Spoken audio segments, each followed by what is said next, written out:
is good, YouTube? Quinn Wade basketball analysis coming to y'all with a quick video. I wanted to let you guys know I got some new merchandise available, not just t-shirt anymore. I got different type of t-shirt, different type of shirts and logos that you can purchase on my spread shirt, and also hoodies now. We have expanded and added more to the channel and more merchandise for the brand. Thanks for supporting. It will be in the description and the links will be in the comment section below. Thanks for helping me and supporting the movement. Quinn Wade basketball analysis. I'm going. What is good, YouTube? Quinn Wade basketball analysis coming to y'all with a quick video. We're going to talk about the most overrated player currently in this season and probably in general right now. And this is a guy that I know and I got love for. And it's tough to do this video because I don't want it to make it seem like, you just got to be honest. And one thing that we learned the last couple years, and I done said it through many videos, and I'm not saying it to disrespect the player. I'm not saying it to criticize the player as he doesn't have no game and he doesn't play well. He does, and he steps up too. But over the course of the last 3 to 4 seasons, you can even go further than that. He has become a fan favorite. He has become one of the top 15, top 20 players in the world. But when it comes towards consistency and winning, he has lacked primarily in that area. And I think that's the only reason why I'm calling him overrated, because when he comes on the court, he can score. He's efficient. He is one of the most best offensive players in the league. But it's still some small things that to his game, and there's some small things in general that I had to just pick him for this year. I never picked him at all, but for this year, it got to be Kyrie Irving. And I know a lot of people are not going to like that because he is so popular, he is so loved. But when you look at his career, he's on pace to make it to the Hall of Fame. He is an NBA champion, and he hit the shot that helped him lock up that championship. But when you look at his career, he has had some points that I was disappointed because one of my favorite players is Kevin Durant, and I really wasn't enthused that he went to Brooklyn just because Kyrie Irving has missed this entire playoffs. He did it when he missed the finals with LeBron. He only played one game and not even a full game. He missed the entire playoffs with my Boston Celtics one season when they lost him in Hayward. And it really just makes me feel like we're giving him a little bit too much credit. He's never been a great defender. He never came really that close to playing 82 games. And even though he is efficient and basically unguardable, especially one-on-one, which is true, he lacks in a lot of areas like scoring and playmaking and defense. And sometimes he can get a little cold, like we've seen against the Milwaukee Bucks, where if his jump shot isn't falling, it's kind of tough for him to have a huge, enormous impact on the team. Outside of the finals that he had against the Golden State Warriors when they won the title, he really just had everything going and everything was going in, and he was basically proving why he's one of the top players still in his league. Now, I do have love and respect for Kyrie. I am a fan of Kyrie as a player and, as people might doubt, but as a person, and I do feel like he goes out there and gives his all and plays his game, and it is a championship winning game. But he just lacks dependability, consistency, high defense, high playmaking. And sometimes it can be a little frustrating just because when I watched the Nets this year, for him to go off a 50-plus game one and then have the type of season that he had where he had nagging injuries, then he missed basically the entire playoffs this year and majority of the season.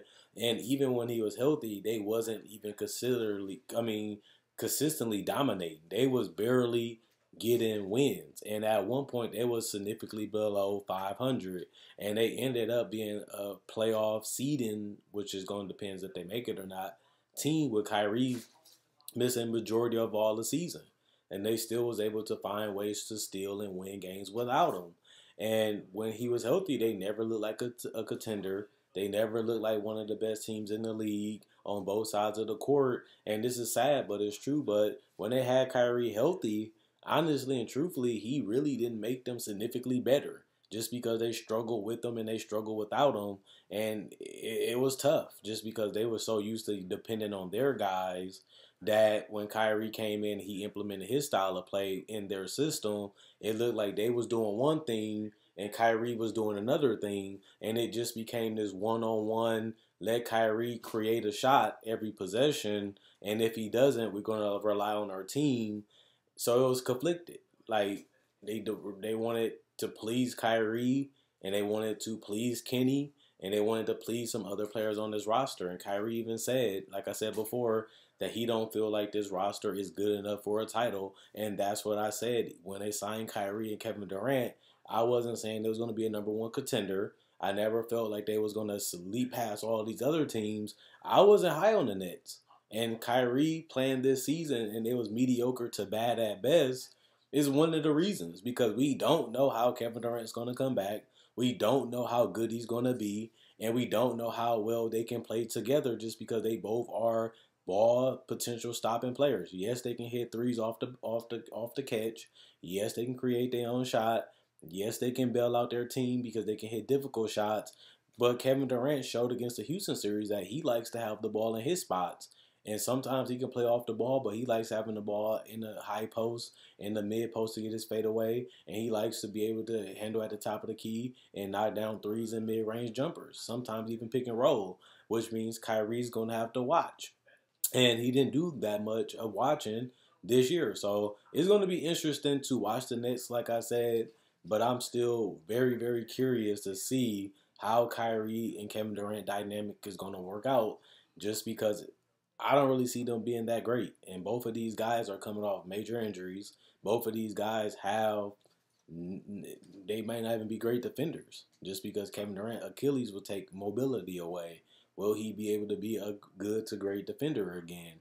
I think he's going to get you 20 points because somebody's going to have to score the ball on his team, and he's going to have ample opportunity. But will he still be that 50+% scorer that he was throughout his career? And Kyrie has upped his efficiency, but he still hasn't been durable. He still hasn't been dependable, and it always makes you wonder, how high is the ceiling for this team? And if they do make a change, will that up them into the contender spot, because they're going to have to give up a lot of depth and a lot of pieces. Now, I do think they can replace a lot of those pieces with veterans and, go with an older roster, but a more mature roster and a more smarter roster IQ-wise. But will they fit around Kevin Durant and Kyrie type of style of play? So it's a lot of questions, and I didn't want to go too in on Kyrie just because I love him, and that's a guy that I know, and that's a guy that I really am a fan of. But the dependability, the consistency, and the durability, and sometimes the ball stoppage play does make you wonder, do they have enough to bring a title to Brooklyn? And it's going to depend on their two All-Stars that came and joined the team with Kenny Atkinson and D'Angelo Russell and those guys. And this whole roster could be completely changed from the roster that they had last year to the roster that they may have 2 years ago. Because this season and this off season, I think they're going to get rid of a lot of guys that really made this team special last season. And if that's the case, that's the power of Kevin Durant and Kyrie changing the culture, changing the brand, and changing the team. Just because basically with Kenny Atkinson already gone, D'Angelo already gone, and them already wanting to have Jared Allen and guys like Spencer Dinwiddie and Karis LeVert in the trade rumor, this team is going to change dramatically the next 2 to 3 years while they're under contract, which makes it seem like, did they really come here to play with that culture that they said, or was they all in on just coming into Brooklyn and making their own type of team and taking them to wherever they can go? But I do question, can Kevin Durant and Kyrie win you a title? I'm very, very interested to see if it happens, if I'm right or wrong, because right now, as the roster currently constructed, I say no. But they have a lot of moves that they can make within the next 3 years that they're under contract to make this team back to a title potential contending team like they was when they went to the final with Jason Kidd and guys like Kenyon Martin. But that's all I got to say. I'm not going to go hard on him. I'm not going to go in on him because I got love and respect for Kyrie. But he has become a little overrated because he hasn't really pushed winning in Boston when he left Cleveland. Even with Cleveland, he missed a lot of games and he really didn't have the impact that we thought he would have playing with a guy like LeBron. And even going to Brooklyn, he didn't really implement winning either, just because they was a 5 to below 500 team even when he played. And without him, they still was the same. So he didn't really change them that much. And even though we knew Kevin Durant was going to sit out, nobody looked at the Brooklyn Nets as a threat. Even when Kyrie came into the season healthy, we all said we're not going to judge this team until they get Kevin Durant. They're not going to do nothing this year, which also kind of tell you that Kyrie isn't that franchise-altering player that we thought he could be, being the number one pick in that draft. Even though he did become an All NBA and an All Star multiple seasons, he's not a bust. He's just a guy that is one of the top 15, 20. But at this point in his career, throughout all the injuries and throughout being beat up, he might just be not elite. He might be one of the best players, but not one of the elite players. And it might not happen again, as he is 28 and he's coming off a major shoulder injury. His days of being elite may be over in his late 20s, going into his prime. Well, he in his prime and trying to end his prime in the next couple years in Brooklyn. So let me know what you guys think. Is Kyrie overrated? Is I'm underrating him? Is I'm going too hard? Is I'm sleeping on him? Do you think him and Kyrie can win it all? Do you think that it's not going to happen? Do you think that they just need a lot of changes to this roster to get to that point where they can compete with a team like the Bucks, who can possibly rule the East, depending on what Giannis decides to do in free agency? But other than that, check out my website, analysisplayground.com. Link will be in the description, comment section below. Check out my Facebook page, analysisplayground.com. That will also be in the description, comment section below. Like on Facebook to show support. Not only that, like the video and share. It helps the channel grow. And if you're new to the channel, I make breakdowns of players, rookies, legends, in Summer League. I also covered NBA Draft. I also covered free agency, trade deadlines, some season previews, NBA playoff predictions, which will be coming up in the next couple weeks. If you're new to the channel, I have over 1,000 videos. So check out my older videos. And if you like videos like this and you like breakdowns and you like consistent uploads about NBA content only, this is the channel for you. And at the end of the day, hopefully you guys enjoyed your weekend. It's back to the weekdays and work.